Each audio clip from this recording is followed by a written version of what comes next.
Let me share my screen.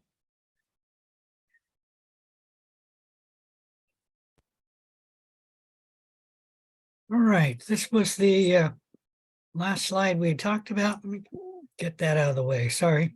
Come on. There we go.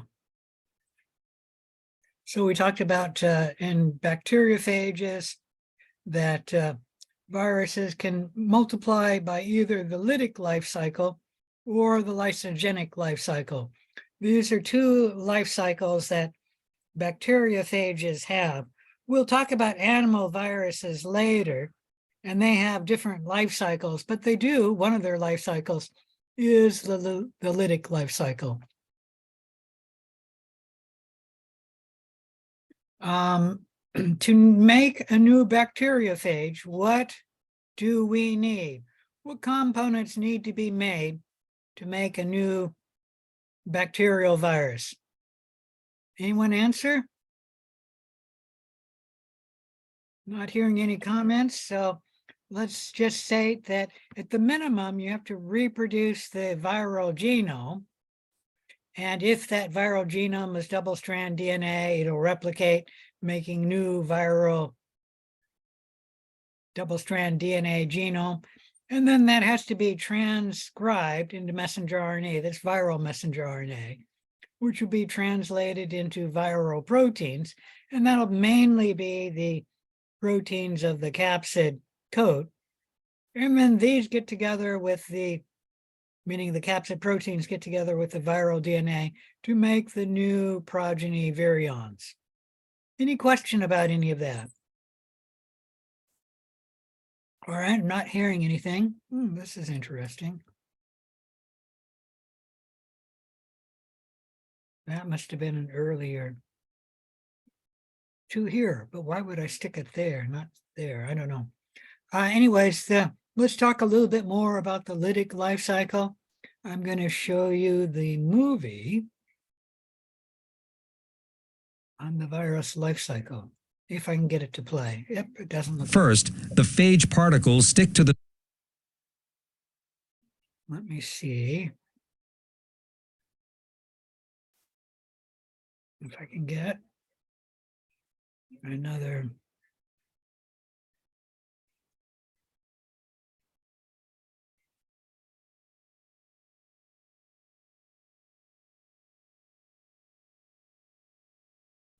This is a new computer because the old one died, so doesn't look like I have the software for running that. I have software, but it's only going to describe it. You're not going to see pictures. The surface of the bacterial cell. They bind to specific sites called phage receptors. Oh, I know. Next, the DNA of the phage is injected into the cell, as if from a syringe. I think I know what to do.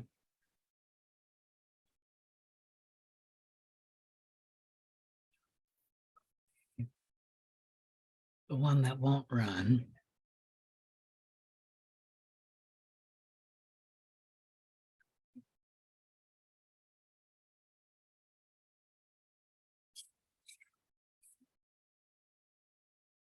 In a way, a virus is a parasite. It attacks a host cell and takes over its chemical machinery for making proteins and nucleic acids. One of the better understood virus life cycles is phage, a virus which attacks bacteria cells. The phage begins its assault by attaching itself to the cell wall of the bacteria. This attachment is very specific, and each type of phage can only attach to a certain type of bacteria. Next, the phage breaks down the cell wall, and the nucleic acid from this capsule is injected through the hollow tail into the cell. The viral nucleic acid uses the cell's enzymes and organelles to replicate new viral parts. The parts are assembled into new virus particles called virions. Finally, the new phages release an enzyme which weakens the cell wall, and the host cell bursts, releasing the virions. Up to 300 new virus particles can be reproduced in a single host cell.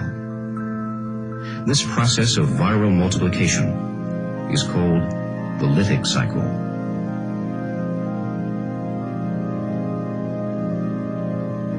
Interestingly, All right, the next part we'll be talking about the lysogenic life cycle, and I'm going to hold off on showing you that until we get to that life cycle. Any questions about the lytic life cycle?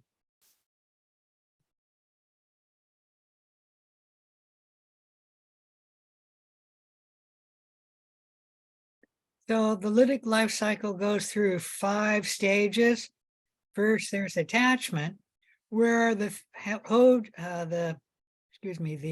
bacterial phage attaches to its host cell, and it'll do that on its if it's the bacteriophage T4, it'll do that on the tail fibers of the virus. Now this is actually, that is showing you bacteriophage T4. So the attachment is specifically, let me see if I can blow this up. The parts that are of the virus that are binding to the host cell are the ends of the tail fibers, these parts right here and right there. Any question about any of that?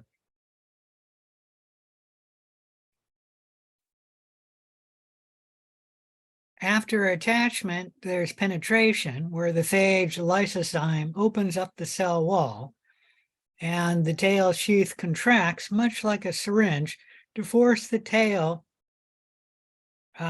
core into the cytoplasm, and then the pressure on the phage head, or the bacteriophage head, pushes the viral genome into the cell, and that's penetration,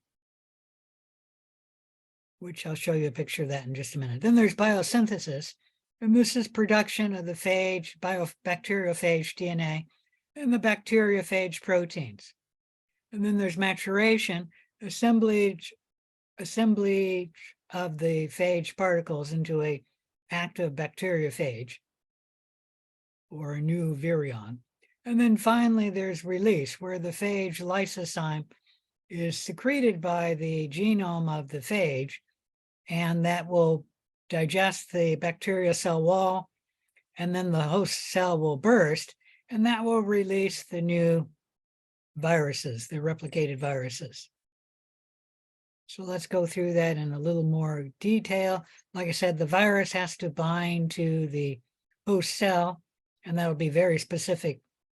It has to be certain molecules of the virus binding to receptors, certain molecules of the host cell.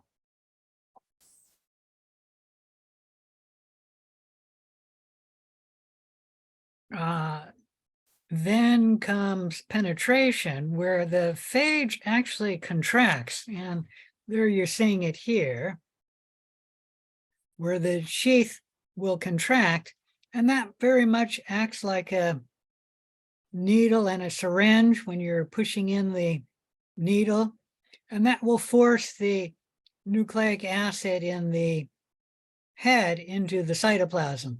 And then the tail, of course, will be pushed a little bit through the cell membrane, and that'll allow the viral genome to go into the cytoplasm of the bacteria cell, the host cell. As I mentioned earlier, one of the first things the viral genome does is it'll code for the destruction of the host genome. The reason for that is that the viral genome wants to say what's going on in the cell, and it wants to replicate itself, at least in the lytic life cycle.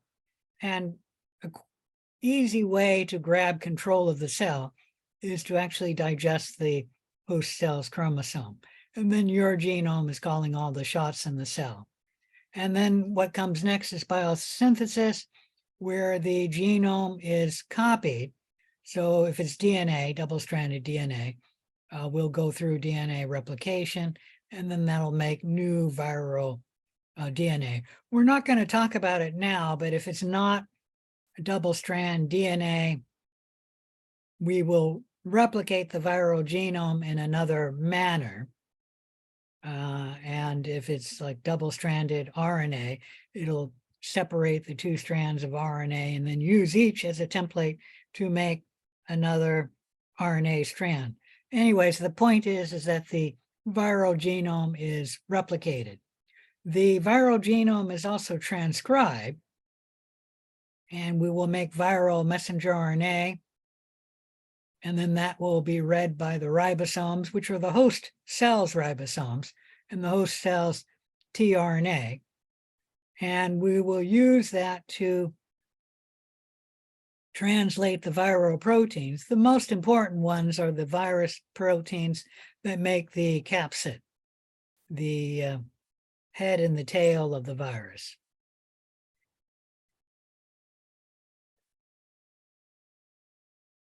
Any questions about any of that? After biosynthesis, we have the maturation. That's just getting together the newly replicated viral genome and the viral proteins. They will assemble, they actually self-assemble into a new virion. And then the viral genome encodes the enzyme lysozyme, which is secreted, and it digests the bacterial cell wall, and that will eventually burst the host cell, and that will release the new viruses. Any question about any of that? Anyways, that's the virolytic life cycle, where the virus infects its host cell, replicates, and then lyses the host cell, which releases the newly replicated viruses. Some terms you should know for the lytic life cycle. One is the burst time. That's the time from the initial infection of the host cell till the time the host cell bursts and releases the new viruses. On average, this takes 20 to 40 minutes, depending on the species of virus, as well as the temperature that this is going on. So it can depend on the temperature as well as the viral species. Another term you should know is the burst size. That's the number of newly released virions that are made in the host cell. That number is usually between 50 and 200, but it varies with the species of the virus. Any questions about the virus lytic life cycle? All right. We also have the viruses which do not follow the lytic life cycle, and there are bacteriophages which follow another life cycle that's called the lysogenic life cycle. In the lysogenic life cycle, the virus and the host live for at least a time in symbiosis. Any questions about any of that? While the virus is following the lysogenic life cycle, it will not kill the host cell. What happens when a lysogenic virus, a bacteriophage virus, attaches to its host cell, it will inject its genome into the host cell, very similar into the lytic life cycle. But then one of two things can happen to the lysogenic virus. It can either immediately go into the lytic life cycle, or it can choose to go into the lysogenic life cycle. And this decision has to come immediately when the virus infects its host cell. Do I go into the lytic life cycle, or do I go into the lysogenic life cycle? Let's just talk a little bit about the lytic life cycle. And that is the lysogenic life cycle. If it chooses to enter the lytic life cycle, it then goes through the process of the lytic life cycle that we just previously discussed, where the viral genome will be replicated, the viral proteins will be made, they will self-assemble, they will lyse the host cell, and that will release the newly replicated viruses, And then those viruses will then attach to a host cell, and the host cell will, the licensogenic virus will insert its genome into the host cell. And then once again, the virus has to decide, do I want to enter the lytic life cycle or do I want to enter the licensogenic life cycle? If the decision is to enter the licensogenic life cycle, its host genome, if it's DNA, it will integrate into the host cell's chromosome. And if it's a viral DNA, it will make a DNA intermediate, which will then integrate into the host cell's chromosome. I think for the licensogenic virus, and I'm not an expert on them, but I think all of the licensogenic viruses that are bacteriophages, I think they are double-strand DNA or single-strand DNA. And so they can easily integrate into the host cell chromosome. But if there are some that are RNA genome, they will have a DNA intermediate. And I can't think of any that are that way.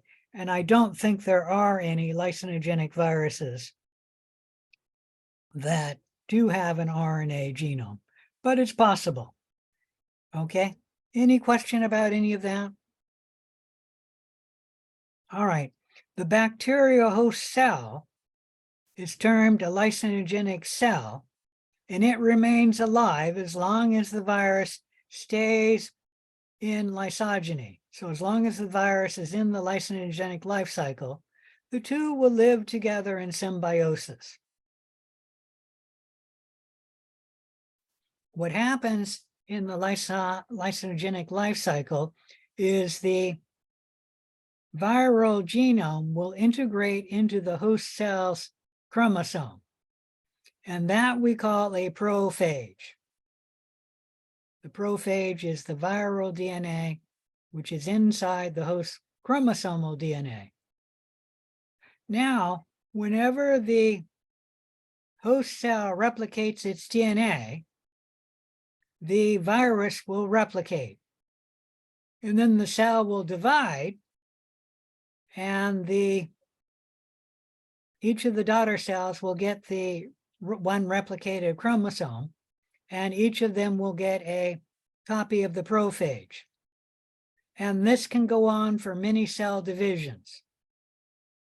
And this is one way that the licensogenic virus can replicate. And it's the only way it replicates when it's in the licensogenic life cycle. And then for reasons which are not fully understood, and molecular biologists and virologists have been studying this for over a century now, for some reason, the prophage can excise itself from the host chromosome, and then the licensogenic life cycle ends, and the lytic life cycle will begin. And with the lytic life cycle, the virus will kill its host cell. Any question about any of that?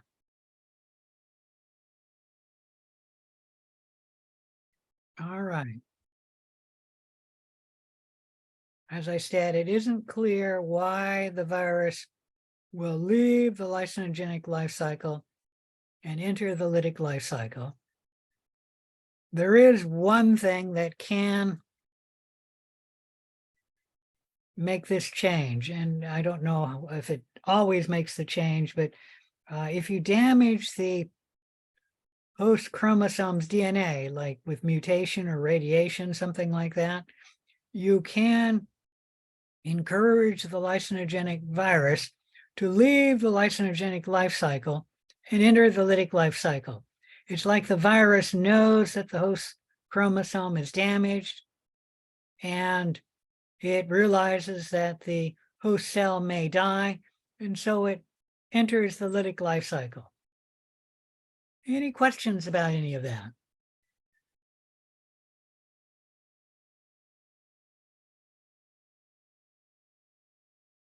All right, I already mentioned it was called the prophage. Oh, let's talk about when the lysogenic life cycle first enters the host cell chromosome, and it makes the decision, do I enter the lytic life cycle or enter the lysogenic life cycle? If it enters the lysogenic life cycle, there is a repressor protein which is expressed, and it keeps the lytic life cycle genes dormant. So it's a repressor protein that shuts down the lytic genes that are responsible for the cell entering the lytic life cycle. So as long as this repressor protein is functioning, the cell will be in the lysogenic life cycle. Any questions about any of that? And for some reason, the repressor protein may just not work, and then the cell shifts. And like I said, the only thing they know which tends to shut down the repressor protein is you can damage the host chromosome DNA. And that may not happen for many cell divisions.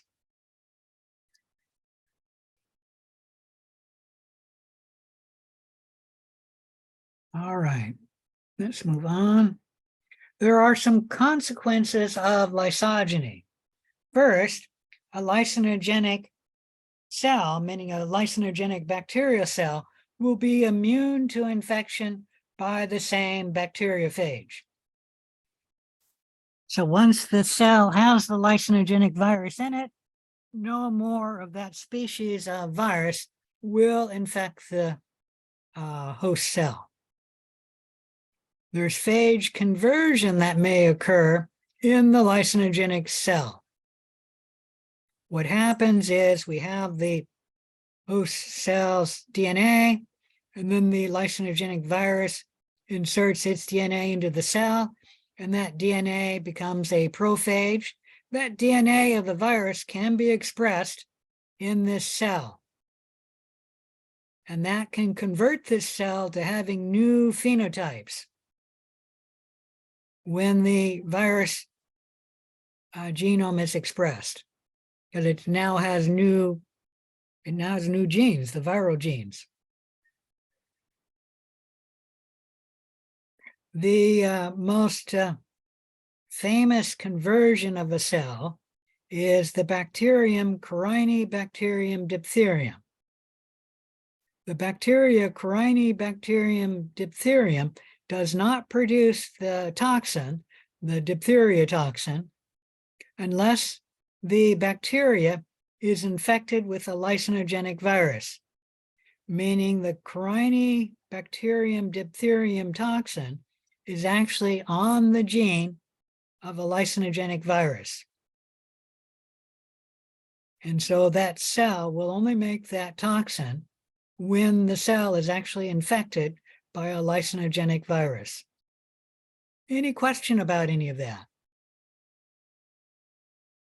So yes, your sickness may depend on whether the bacteria cell, which is making you sick, is itself infected with a lysogenic virus.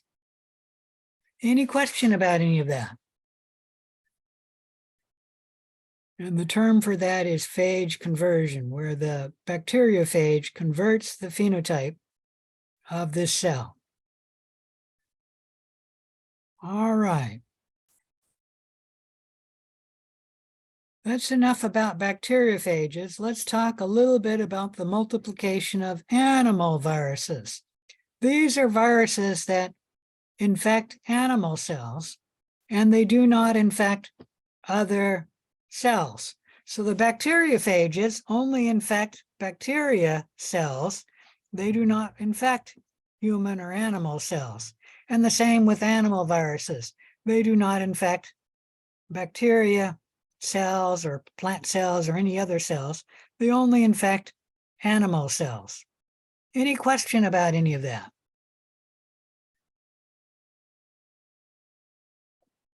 The multiplication of animal viruses generally follows the basic pattern of bacteriophage multiplication, but there are several differences.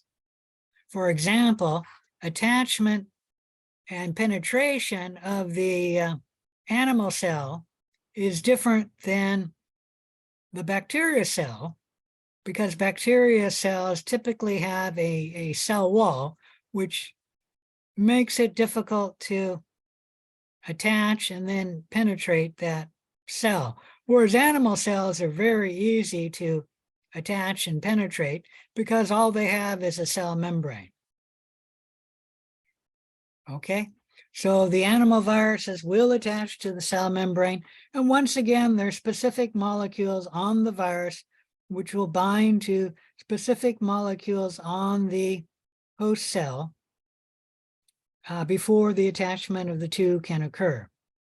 And we call the molecules on the virus either ligands or adherins, and the molecule on the host cell is called the receptor. So it's the same terms we use with the bacteriophage.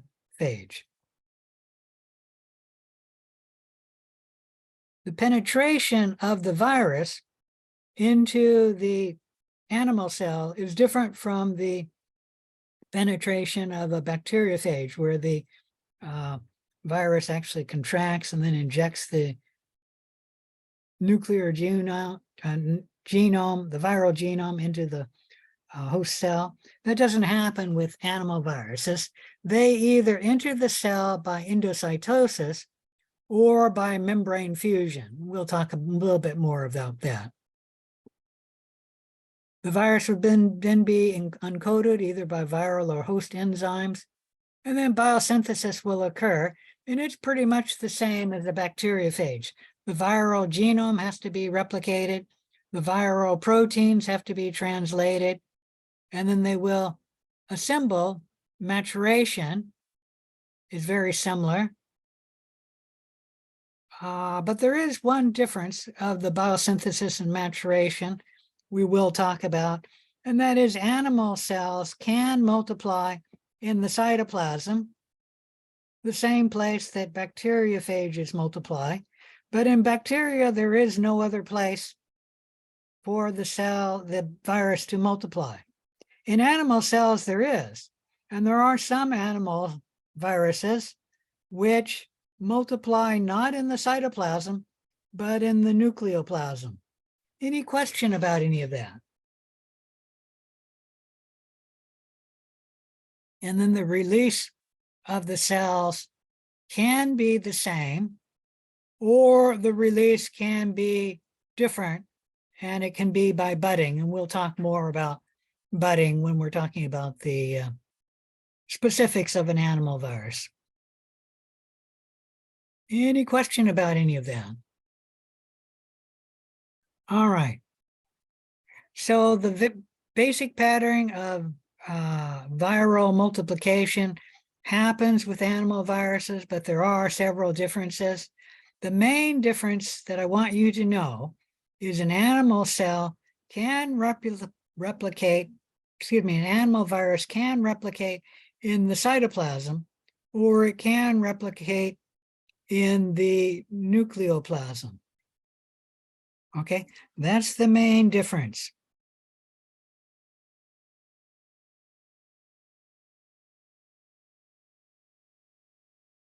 We'll talk a little bit more about that in a little bit, but for now, let's skip it.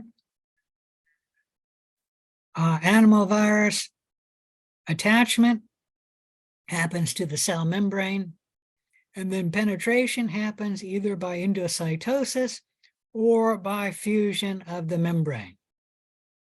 The viral membrane is a phospholipid bilayer. Not the viral membrane. The viral envelope is a phospholipid bilayer. So an animal virus that has an envelope can have that envelope fuse to the cell membrane. And we're going to pretend that this virus has an envelope. I don't even know what virus this is, so I don't know if it has an envelope or not. But, oh, it's a Toga virus. I have to look up if that one has an envelope. I don't remember on the Toga virus. Let's say it does have an envelope.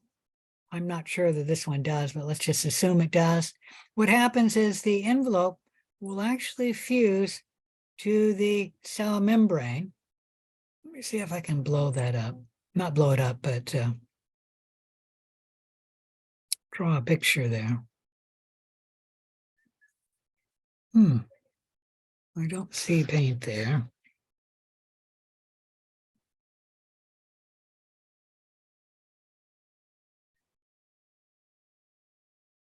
So the cell will be much bigger than the virus, but the virus will be here. We're just going to make it a virus, something like that, which more looks like a bacillus, but we're not caring too much about it. Let me erase this now. The membrane will be a lipid bilayer.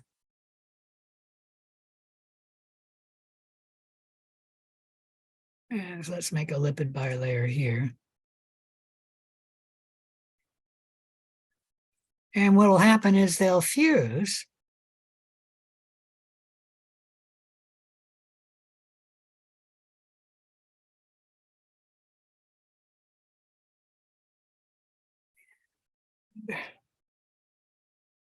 How do I draw that?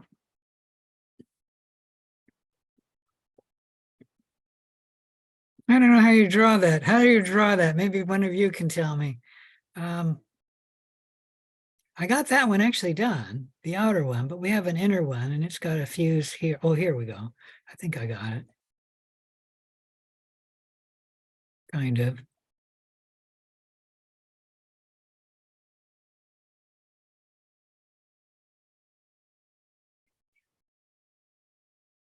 I know what I got wrong here. I have to open that up a little.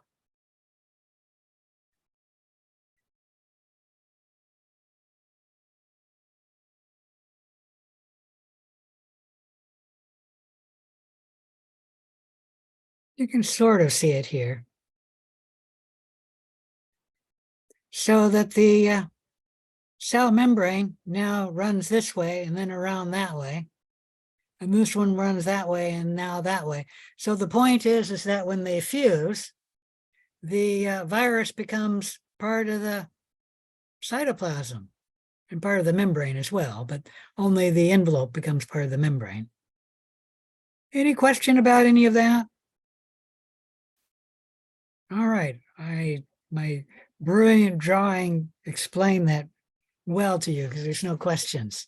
But the point is the cell membrane now runs this way and then runs where the envelope is and then runs that way. And then the inner one runs this way with the inner, come on, inner envelope of the virus and then runs that way. That's how the virus then can enter the cell by fusion of the envelope to the cell membrane. The other way a virus can enter the cell is by endocytosis. The virus will bind to the host cell, and then that will begin to invaginate around the virus, invaginate, and then this here will break off so that this membrane will fuse with that membrane, this membrane will fuse with that membrane, and then the cell membrane is attached and there's no holes in the cell, I just word it that way. And then this will circular around, so this membrane will come around like that, and then the outer layer will come around like that, and that will bring this into the cell as a vesicle. Any questions about any of that? That's how multiplication of animal viruses happen by penetration, and that is called endocytosis. If you have an older version of the textbook, they mistakenly call that pinocytosis. It's not pinocytosis, it's endocytosis.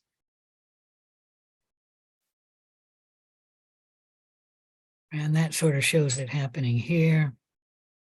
where the virus attaches to the cell, that then invaginates further, and then that will reform here, and then this will come across, and then a vesicle brings in the virus into the cell, and the vesicle will lose its membrane, releasing the virus into the cell.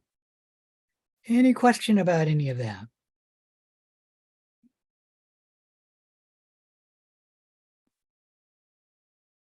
So the encoding of the virus can happen by either viral enzymes or host enzymes, depending on the virus. And then the virus will be synthesized, biosynthesis, to make new viral nucleic acid and new viral proteins. And then the viruses will self-assembly and maturation. All right, so that's it. And let me state that once the virus is replicated, the virus can lyse the cell if the virus is a lytic life cycle animal virus. And then that will end the multiplication of the virus. But not all animal viruses have the lytic life cycle. Some have the budding life cycle. And there's some that have a life cycle similar to the budding life cycle. And I'll just briefly talk about that in a moment. How the budding life cycle virus does is this virus normally replicates at low numbers, and it will make its new virus DNA and its capsid. And then the newly replicated virus, which isn't quite finished yet, will come up to the host membrane. This can be the plasma membrane, but it could be the nuclear membrane, or it could even be the membrane of the endoplasmic reticulum. So it's one of these three membranes. And which membrane it is depends upon the species of virus. I don't know most viruses, how they replicate, but I know that the HIV virus that causes AIDS replicates by coming up to the cell membrane. And it will come up to the membrane where there are viral proteins or glycoproteins in the membrane. So the proteins will be made by the virus, and then they'll incorporate into the membrane. Well, usually the viral proteins are not uniformly distributed. There will be more of them in certain regions of the membrane than others. And for some reason, the virus knows where to come to, and then it will push on this membrane where there are viral proteins. And it'll push it and push it until it finally pushes it out of the cell and breaks off a piece of that membrane from the cell. That doesn't kill the cell, because this membrane here will self-anneal with that membrane, and then the other outer side of the double strand will self-anneal with the outer strand of that side of the membrane. And the same with the virus, which now, if we're talking about the cell membrane, is now outside the cell, that this will form a link with the inner double strand side of the membrane here. And then this outer side will link up with the outer side. So that if this was in a cell, we would call this a vesicle. Of course, this is outside the cell, and we call it actually an enveloped virus. So it has the capsid of the virus and the virus genome inside it, and then around it, it has an envelope. And all budding life cycle viruses have an envelope. Any question about any of that? Anyways, this is how the budding life cycle happens, where the bud will form and be released fairly slowly. There aren't large numbers of viruses which bud out of the cell. And I suppose that's usually the case. That might be an exception, for example, a patient with severe AIDS, in which case the virus may bud much more frequently. But initially, the virus buds slowly, even with HIV. Here we're seeing, that's actually a cell there, and there's another cell here. And then these are buds. These are budding viruses that are forming on the cell. The point is that animal viruses may replicate by a budding life cycle, or they may rupture the cell and go through the lytic life cycle.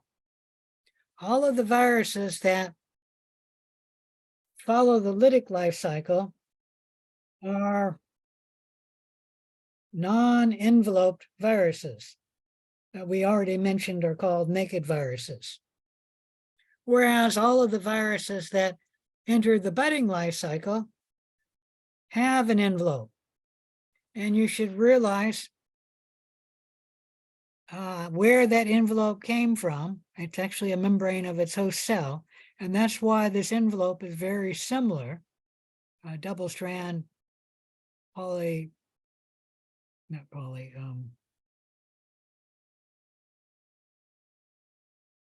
double strand membrane with phospholipid.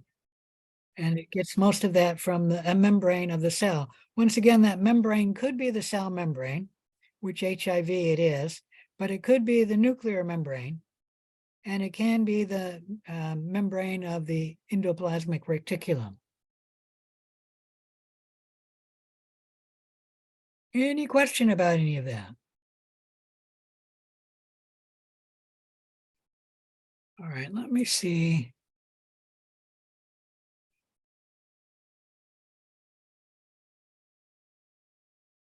I think this is where I want to talk about the life cycle that we're not going to talk about, other than I'll mention it's similar to the budding life cycle.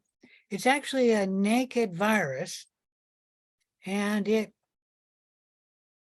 comes out of the cell a little similar to a budding virus, and it forms a vesicle when that vesicle leaves the cell. And that will be a naked virus that comes out of the cell by a secretory vesicle of the host cell. Any question about any of that? All right. The main two are the budding and the lytic life cycle, but animal cells do have a naked virus that actually leaves the cell by a secretory vesicle. And those are usually called persistent infection viruses. All right, viruses have different genomes: double-stranded DNA, single-stranded DNA, double-stranded RNA, and single-stranded RNA viral genomes. Remember, if we have a single-strand RNA genome, then you have to talk about whether it's positive single-strand genome or a negative single-strand genome. Each virus needs to have a slightly different mechanism for multiplication, and we will briefly talk about that in a little bit. Let's talk about the DNA viruses. There are 7 families of DNA viruses which cause human disease: Poxviridae, herpes viridae, papilloma viridae, polyoma viridae, adenoviridae, herpes viridae, and paroviridae. You don't need to know the names, but we will talk briefly about a few of them. Like smallpox, as well as cowpox, is in the Poxviridae family. herpes virus, like herpes simplex type 1, and chickenpox, which are also causing the shingles, is in the herpes viridae family. And there's a whole bunch of them here, and we'll talk about a few of them, but just briefly mention them.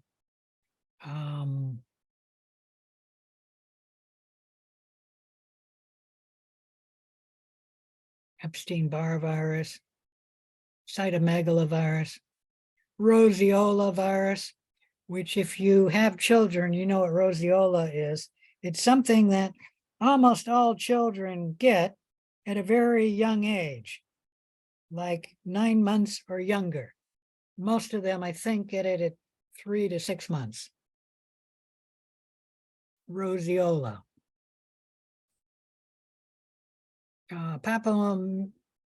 Papilloma virus. We're not really going to talk about them. They cause warts, cervical cancer. We're not going to talk about that family. Oh, we will talk a little bit about Adenoviridae, because this is one of the families of viruses that cause the human cold. And we won't talk about this family or that family. So of the DNA viruses, we do want to talk a little bit about the herpes viruses shown here. It's a DNA virus, and DNA viruses are generally copied in the nucleus. Excuse me. So what I'm trying to say is an animal virus, which is a DNA virus, will be replicating in the nucleus. An animal virus, which has a DNA genome, will not replicate in the cytoplasm. And this is known as a rule of thumb, and I actually don't know of any exceptions to this rule of thumb, that a DNA animal virus generally replicates in the nucleus. Why? Because all of the cellular machinery for replicating DNA is in the nucleus. And so the cell replicates in the nucleus. Any question about any of that?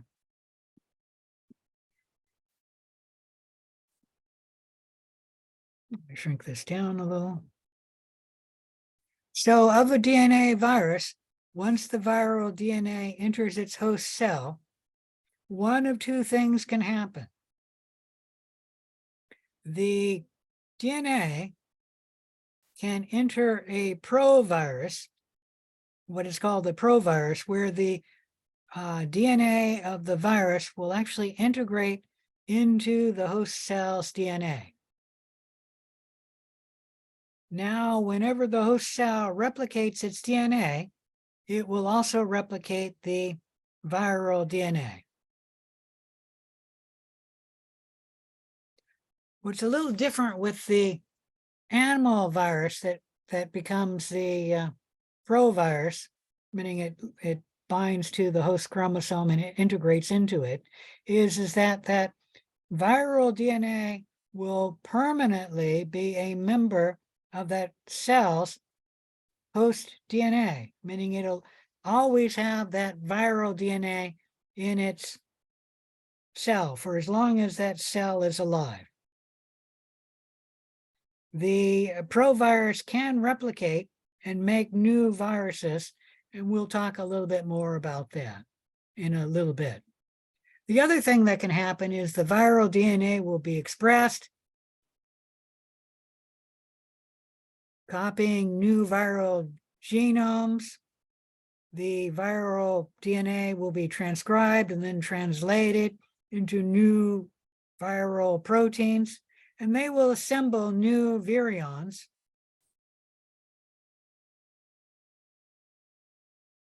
So the DNA will be replicated. We got more viral DNA. The DNA will be transcribed into viral messenger RNA, which will be translated into viral proteins, mainly the capsid proteins, and then they will get together, the viral DNA and the viral capsid proteins to make the new progeny virions.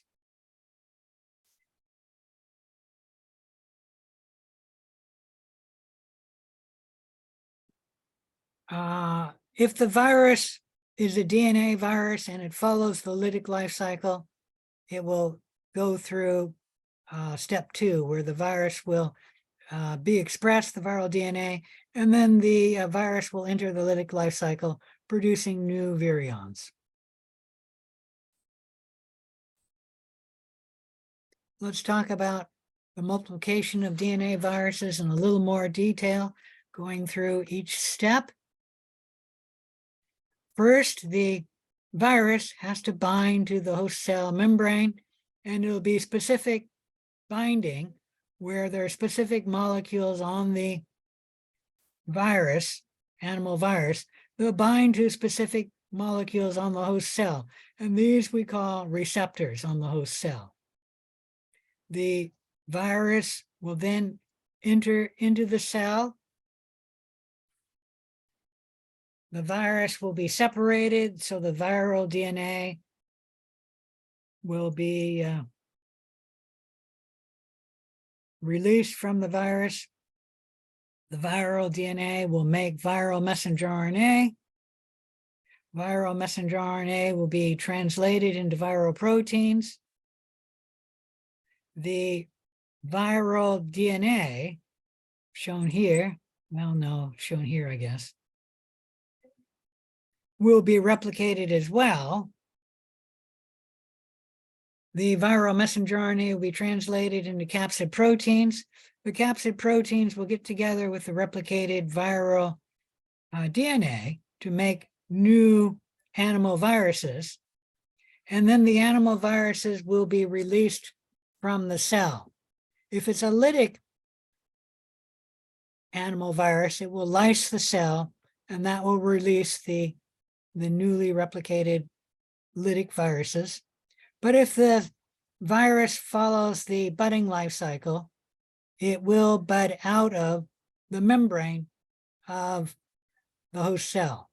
And the virus, if it enters the budding life cycle, it usually does not kill the host cell. The host cell can afford to lose a little bit of membrane to become the envelope of the budding life cycle virus. And the host cell doesn't have too much of a burden of viruses, so that's not going to kill the cell either. So the virus does not lyse the cell. If the cell is killed, it's usually the host cell which will kill this cell. And the host immune system somehow knows that this host cell is infected, and so it'll kill this cell, trying to rid the body of the virus. Sometimes that works. For example, one example is when your immune system is fighting the influenza virus. The flu virus is a budding life cycle virus. And it's just the one I know, that's why I'm mentioning it. And the flu virus does not usually kill the cell. It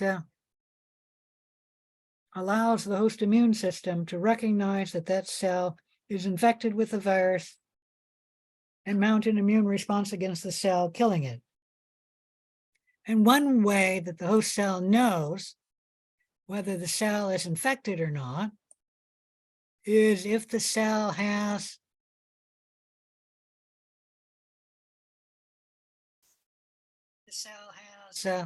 viral proteins or glycoproteins in it. The immune system can recognize this as being foreign to the host and can mount a response against the cell. But when it does, that means that that host cell, which is infected with the virus, will die. If it's on your blood cell, it's no big deal. If it's on your skin cell, it's no big deal. Even if you were to lose a lot of skin cells, your skin can replicate. However, if it is happening to a heart cell or a brain cell, that can cause the patient problems. Any question about any of that? All right.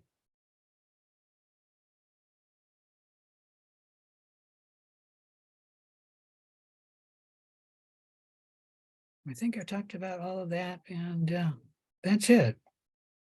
So let's move on to the RNA family of viruses. As you can see, there are more RNA families that infect humans and give human diseases. I believe there's 15 families. 1, 2, 3, 4, 5, 6, 7, 8, 9, 10, 11, 12, 13, 14, 15. I remembered right. We'll talk about a few of them. Picorna viridae, that's a virus that encodes hepatitis A. There's another reason. Oh, that's the virus that codes for the rhinoviruses. The number one virus family that causes colds in humans is the Picornaviridae family. We won't talk about this family. We will talk. No, we won't. We won't talk about that one or that one. Essentially, we might briefly mention those. We will talk a little bit about the Coronaviridae. That's the coronavirus family. We'll talk a little bit about Retroviridae. And I don't think we talk about any of these others except for Orthomyxoviridae. This is the family that causes the flu. Any question about any of that? Like I said, you don't need to know any of those names, although we will talk about a few of them. Like you should know coronavirus is Coronaviridae, things like that. There we're looking at some different animal viruses that contain RNA as their genome. The replication of the RNA viruses is generally similar to the replication of the DNA viruses, but there are some differences because we have RNA as our genome instead of a double-strand DNA replicating. Viral RNA will be made, and this will happen in the cytoplasm, and you have to make viral RNA to make viral proteins.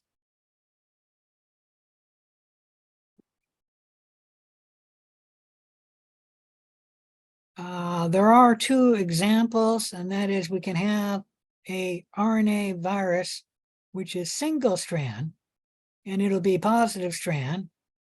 And we'll go through an example of an RNA virus, which is single stranded, but it is the negative strand.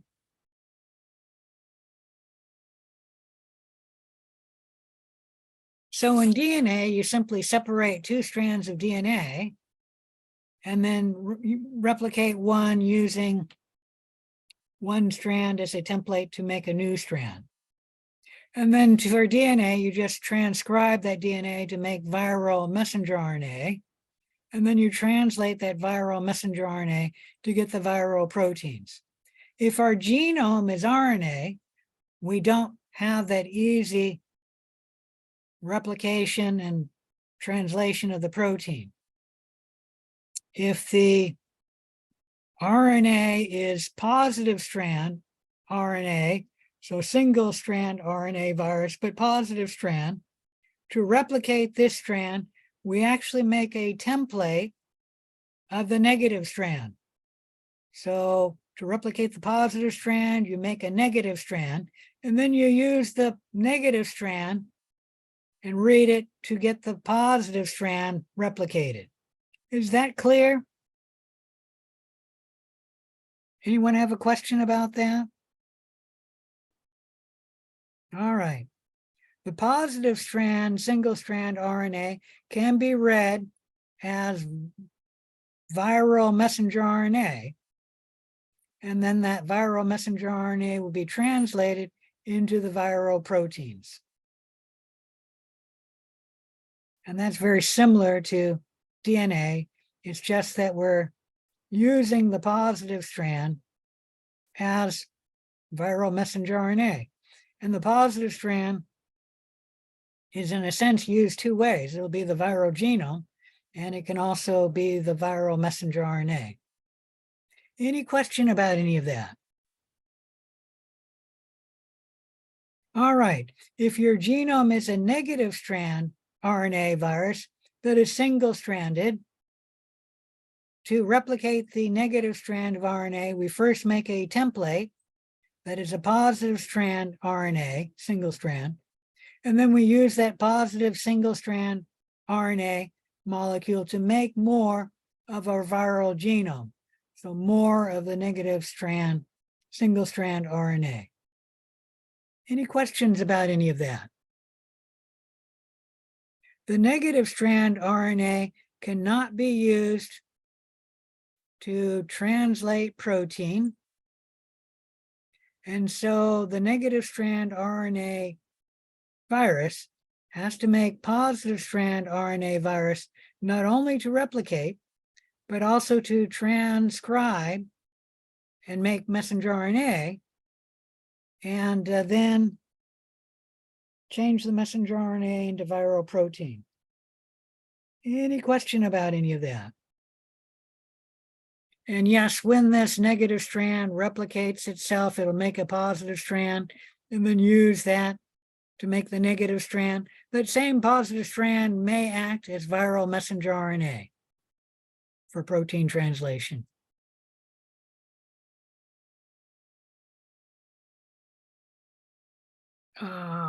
This is showing it in a little different form, where we have a negative single strand RNA molecule. When it wants to replicate its genome, it'll make a positive strand RNA molecule, then use the positive strand to make negative strand genomic RNA virus.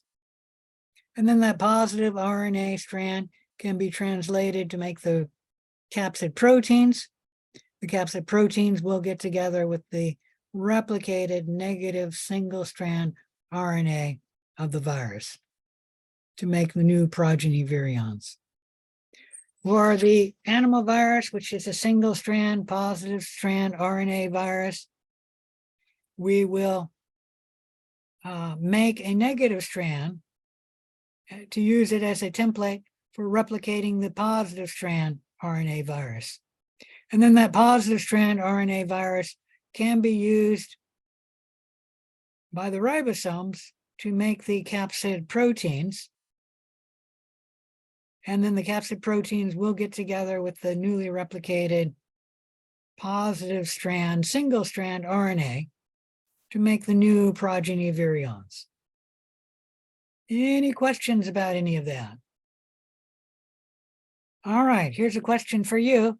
How does the cell or the virus replicate itself if it has a double strand RNA virus?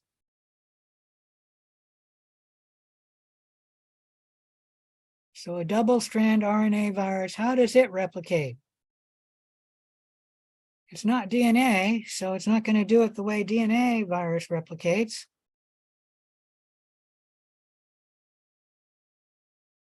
Nobody has a guess? Well, on a positive strand RNA, a double strand RNA virus, the two strands of RNA will be separated, and then you use one strand as a template to make the other strand. And that's very similar to the way DNA replicates, but actually we're replicating RNA. And we don't call that replication, it's called transcription, but you get the picture. All right. Let's talk about the positive sense strand RNA virus in a little more detail. The virus will bind to its host cell. We've already talked about that. It'll then enter the host cell, uncoding. The viral genome will, since it's a positive strand, it'll make a negative strand, and that's a lighter in color, and then use the negative strand RNA to replicate the positive strand genome of the virus. The positive strand RNA can also be used to translate proteins. The proteins will get together with the positive single-strand RNA to make the new virions. And then the new virions will be released from this cell, either by the lytic life cycle or the budding life cycle. And I did mention another one, but we're not going to talk about it, the persistent infection life cycle. Any questions about how a positive sense strand, single-strand RNA virus replicates? All right, if there's no questions, let's move on. Can I confirm that somebody's there? You guys are awfully quiet. We're here. Yep, I'm here. Great. Just a little paranoid. I hadn't heard anything for so long. We're listening. Yeah. All right. So let's talk a little bit more detail about the antisense strand, the negative strand, single strand RNA virus, how it multiplies. The virus will bind to the host cell, as we discussed before. The virus will be brought into the cell. The negative single strand RNA virus will make a positive strand RNA virus. And for the life of me, I can't figure out which one is the positive strand here, because it looks like the dark one is the negative strand here. But that looks like it's making the strand there. I'm going to assume they've switched from light here, and then that's the light, the negative strand. So we make the positive strand RNA, and then we use the positive strand RNA to make more of the negative strand, which is the genome of the virus. And then we use the positive strand RNA of the virus, which is the intermediate, as messenger RNA to make the viral proteins. The viral proteins will self-assemble with the viral genome, the negative single-strand RNA, to make the new virions, and then they will be released by the cell, either the lytic life cycle or the budding life cycle. Any question about any of that? All right. Let's talk about, oh, I forgot to mention one thing. So let's talk about the family of retroviruses. Before I move there, I think I mentioned it maybe briefly. If not, let's talk about the corollary. I know I mentioned that DNA viruses that are animal viruses replicate in the nucleus of an animal cell. An RNA virus, which is an animal virus, tends to replicate in the cytoplasm. And that's because all of the machinery for the cell that is needed to replicate the RNA is present in the cytoplasm. And is that exactly true? Anyways, that is the rule of thumb. An animal virus, which is an RNA virus, tends to replicate in the cytoplasm of an animal cell. So those are the two rules of thumb.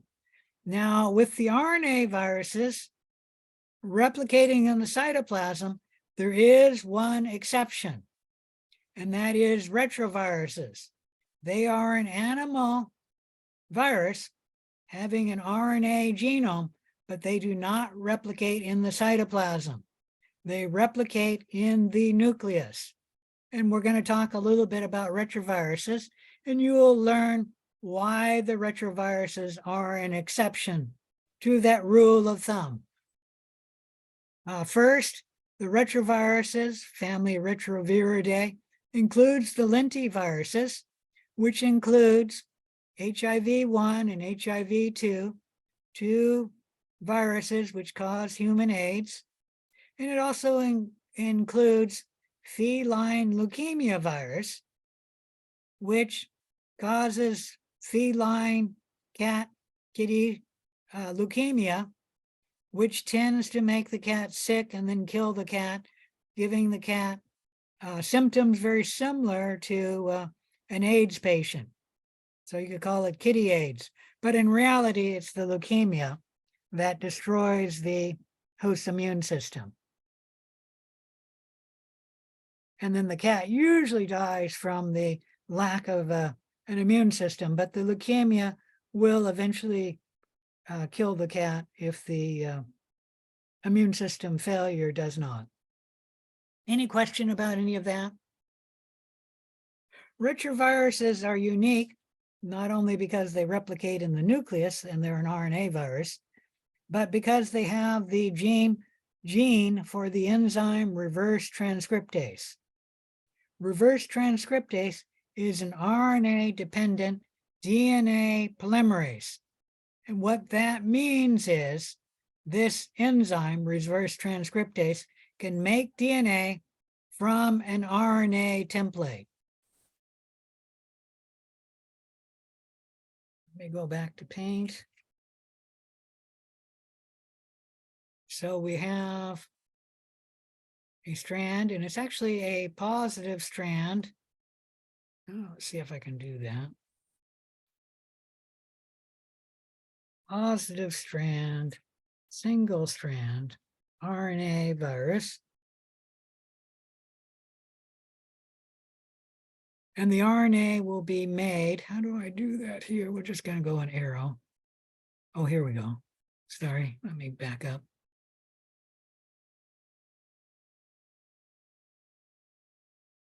Yep, facing the wrong way, but maybe I can rotate it. Oh, I'm not sure how to do that. There we go.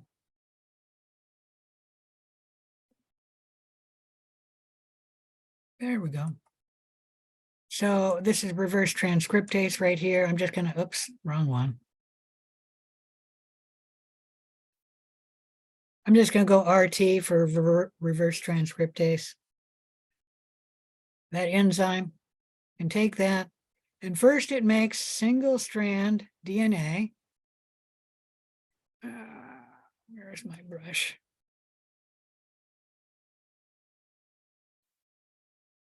This is quite complex here. So first it makes single strand DNA. And then, oops, I don't have that right. That's close. Gonna have to do. Sorry about that. Now let's see if we can just make this again. Oh, I can't get that. Here we go.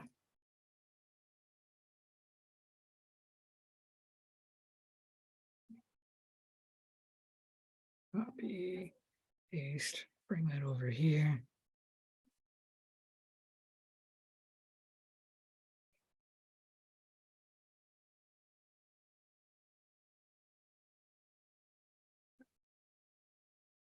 I got it again. Ah.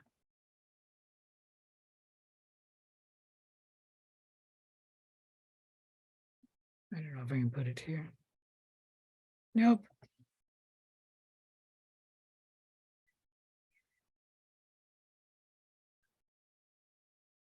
I'm having a hard time moving this around. I moved the first one fine. I don't know what the problem is.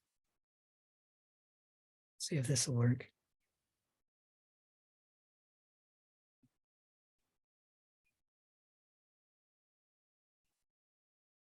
Nope. All right, you know, this is reverse transcriptase here. I'm having a difficult time.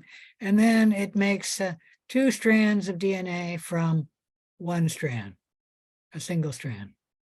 Any question about any of that?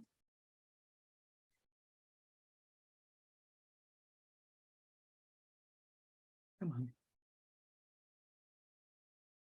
So DS for double strand DNA. Any questions about any of that?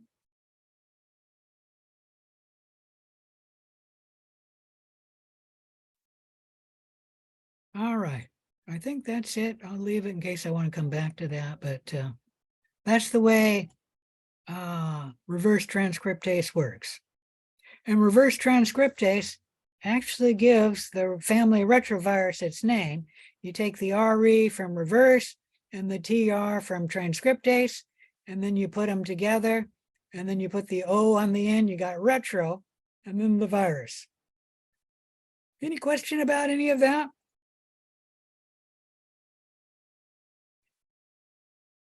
All right, the attachment, penetration, and encoding of retroviruses are like other animal viruses, but the biosynthesis stage is very different. And that is that the positive RNA of the virus will be made into single-strand DNA. It's only showing you one step here. And then the single-strand DNA will be made double-strand DNA by the reverse transcriptase. This double-strand DNA, at least in HIV, then integrates into the host cell's chromosome.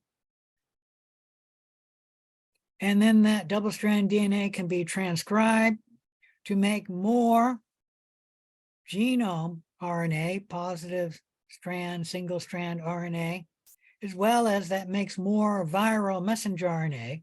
The viral messenger RNA will be used to make the capsid proteins, and then the capsid proteins will get together with the newly replicated genomic positive strand, single strand RNA to make the new progeny virions.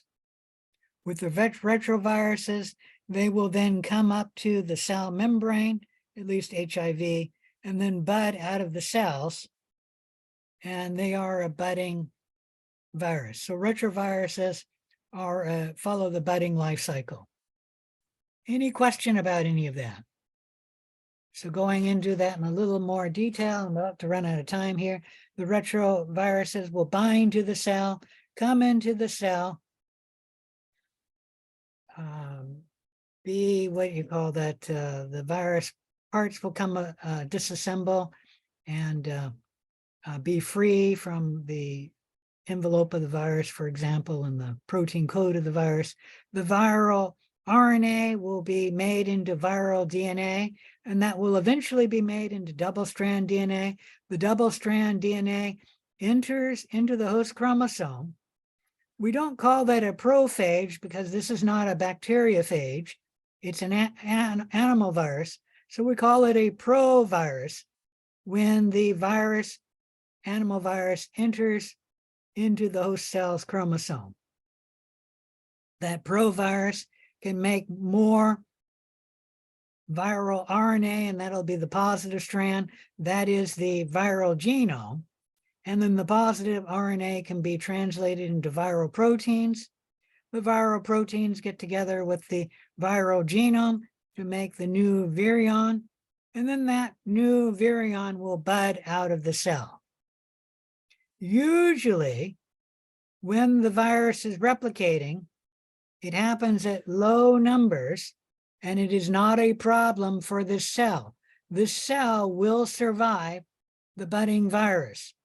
If this cell dies, it's usually the host immune system that recognizes this cell as being infected, and then it will kill this cell. Okay, so the cell death here usually is from the host immune system.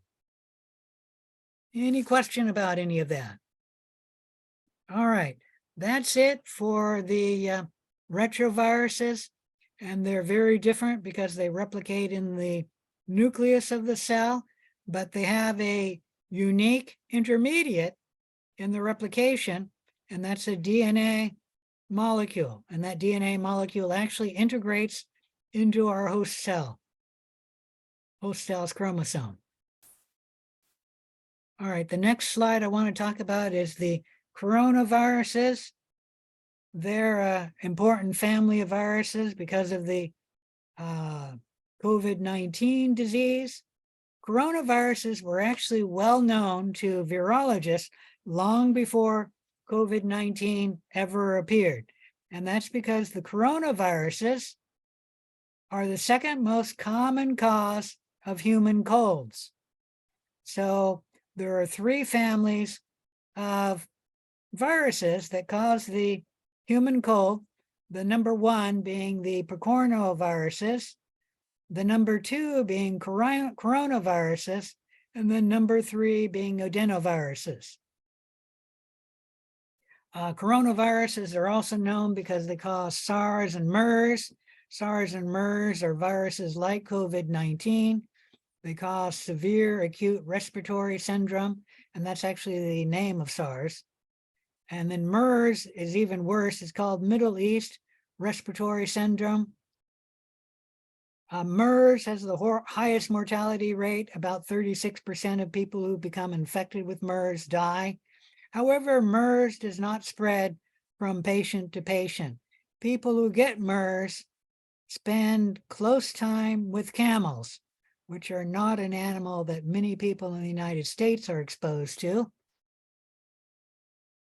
But MERS is apparently a virus that infects camels and spreads camel to camel, but it can spread from camel to person, but it does not spread from person to person. SARS is a disease that twice came out of China, and the people were able to control it. And so as far as I know, it's currently extinct, but it could appear sometime in the future. And it also had a higher death rate. I think it was about 10%, the death rate, which was higher than the death rate of COVID-19. But COVID-19 was similar in that it had a higher death rate, and its death rate is likely to be something on the order of 1% and 2.5%. And the newer strains of the virus may be a little less than that. So they may be as low as 0.3% to 1%, their death rate of COVID-19. Any question about any of that? All right, if not, I'm going to stop here, and I'll see you at 6:30 for the lab. Come on, get in there. Dr. Volk, Let me see if we're actually even having the lab today. that was my question.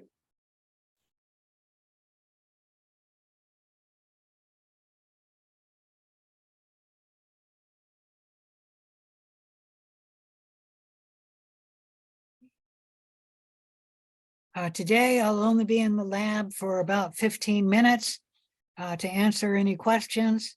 So I'll be there from 6:30 to 6:45 to answer any questions, but there is no lab for today. I will tell you, you should finish your unknown notes pages. It'll close tomorrow, March 3rd, and then the unknown project report should be turned in by 11:59 p.m. this Saturday, March 4th. Okay?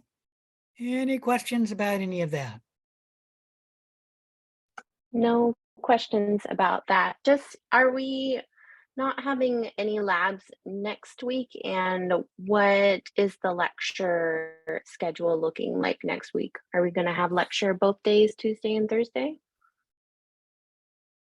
We have it scheduled for Tuesday. I have a review scheduled for Thursday. We'll see if we will finish in time. Chapter 13, we're a little bit behind. We should have finished today, and I've got about 10 more slides, I think. And chapter 7 is pretty short, but hopefully I can finish on Tuesday. So we will have lecture on both Tuesday and Thursday, but there will be no lab next week. Okay? Okay, thank you. All right. Have a good night. You too.